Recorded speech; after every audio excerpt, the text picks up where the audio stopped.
বিশ্বের সঙ্গে ভারতবর্ষ, সেই সঙ্গে হাওড়া জেলাতেও পালিত হলো বিশ্ব নবী দিবস। উত্তর থেকে দক্ষিণ নবী দিবসের শোভাযাত্রায় মাতোয়ারা মুসলিম ধর্মাবলম্বী মানুষজন, শিবপুর মোল্লাপাড়া গ্রামবাসী বৃন্দ সহ দক্ষিণের বিভিন্ন সংগঠন জিটি রোড ধরে যেরকম তাদের শোভাযাত্রা বয়ে নিয়ে চলেছে, একইভাবে হাওড়া জেলার বাঁকড়াতেও শ্রদ্ধা ও ভক্তির আবহে পালিত হলো বিশ্ব নবী দিবস।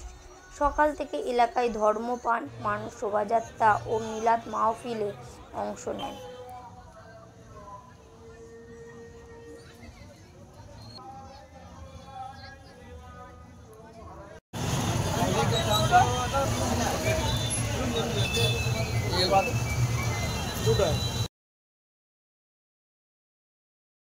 আচ্ছা, আপনারা বছর বছর শান্তি মিছিল পরিচালনা করে যাচ্ছেন, এটা নিয়ে আপনাদের ভাবনাটা কি?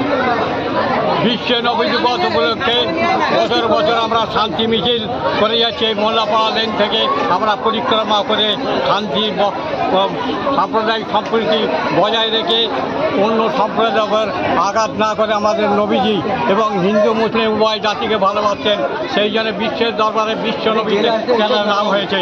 নারায়ে তাকবীর, নারায়ে তাকবীর। কতটা ঘুরবে, কতটা যাবে? আমরা 1.5 মাইল যাবৎ পরিক্রমা করব শান্তির সঙ্গে। কোন কোন রাস্তা দিয়ে আপনারা যাবেন? মোল্লাপাড়া লেন, কাজীপাড়া লেন, বেতাইতলা, নবান্ন প্রাঙ্গণের পাশ দিয়ে আমরা গোলামটের সর্দা লেন হয়ে মোল্লাপাড়ায় আবার আমরা সমাপ্তি করব। আপনার নাম বলুন। নাম বলো। শেখ মোহাম্মদ ফিরোজ। আচ্ছা হাজি সাহেব, আপনি বলুন, আজকে ঈদের আপনাদের যে একটা মিছিল করছেন, শান্তি মিছিল, এটা কেন শান্তি মিছিল করছেন সেইটা নিয়ে একটুখানি বলুন। প্রথমেই আসসালামু আলাইকুম ওয়া বারাকাতুহু। আজ আরবি হিজরি অনুযায়ী 1447 হিজরি।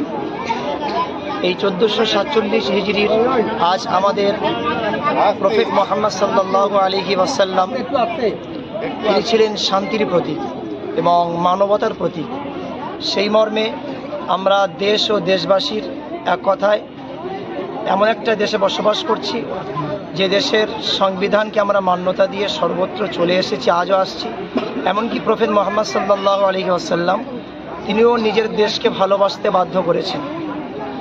তো আমরা এই পথ মিছিলের দ্বারা এটাই প্রমাণ করতে চাই যে তিনি ছিলেন শান্তির প্রতীক।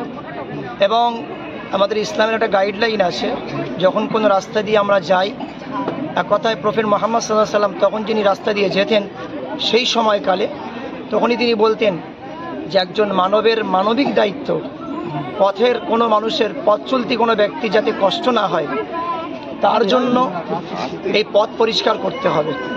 তো সেই জন্য আমরা রাস্তায় কোনো মানুষের এমন কোনো বাধা বিঘ্ন কোনো গাড়ির ড্রাইভার থেকে নিয়ে বা কোনো ধর্মের মানুষের উপরে এই মিছিলের দ্বারা আঘাত হবে, কষ্ট পাবে, যাতে সেদিকে আমাদের লক্ষ্য রাখি কারোর ক্ষেত্রে না হয়, সেজন্য আমরা গত শুক্রবার জুমাতে একটা প্রকাশ্যে ঘোষণা দিয়েছি যে কোনো মানুষ পথ চলবে তাদের কোনো আঘাত হবে, কষ্ট পাবে, রাস্তায় চলার পথে কোনো মানুষের কষ্ট হবে, এটা আমাদের পরিষ্কার করতে হবে। তার থেকে আরও বড় ব্যাপার হলো যে আমরা সাম্প্রদায়িক মুক্ত হয়ে চলতে চাই। গোটা বিশ্ববাসীর কাছে ভারতবর্ষের মানুষের পক্ষ থেকে বিশেষ করে আমরা যাকে নবী বলে মানি, যিনি মহানেতা, মহামানব, মহামনীষী, তার বার্তা সকল ধর্মের মানুষকে এক করে ভালোবাসে, তার বুকে অন্তরে জায়গা দিয়ে নিয়ে চলতে হবে। বলা বাহুল্য ভালো এক কথায় তিনি সমস্ত ধর্মের মানুষকে শ্রদ্ধা করতেন, নিজের ধর্মকে তিনি মান্যতা দিতেন, অন্যান্য ধর্ম অবলম্বী সকলকে তিনি শ্রদ্ধা ভক্তি করতেন। আমরা তারই অনুসারী, আমরা প্রত্যেকে শ্রদ্ধা করি, ভক্তি করি, ভালোবাসি। এখানে জাতি ধর্ম বর্ণ নির্বিশেষে সকল শ্রেণীর মানুষ আছে, সকলের প্রতি আমরা আন্তরিক শুভেচ্ছা, শ্রদ্ধা, প্রীতি, ভালোবাসা। ঈদে মিলাদুন নবীর এই যে আমাদের শুভেচ্ছা, এটা সকল দেশবাসীর প্রতি আমরা জানাচ্ছি। আচ্ছা, এটা নবীর সেনা জিন্দাবাদ, জিন্দাবাদ, জিন্দাবাদ। নবীর সেনা জিন্দাবাদ, জিন্দাবাদ, জিন্দাবাদ। নবীর সেনা জিন্দাবাদ, জিন্দাবাদ। এটা আপনাদের নারায়ে তাকবীর। এটা আপনাদের কত বছর ধরে চলছে? হ্যাঁ, এটা আমাদের বহুদিন ধরে চলছে, দীর্ঘদিন। একটা সময় এক কথা, আজ 1447 হিজরিতে দাঁড়িয়ে দীর্ঘ সময়কাল ধরে এটা হয়ে আসছে। আমরা এক কথা এটাই বোঝাই যে মানবতার দূত হিসেবে আমাদের মানবতার প্রমাণ দিতে হবে, পরিচয় দিতে হবে।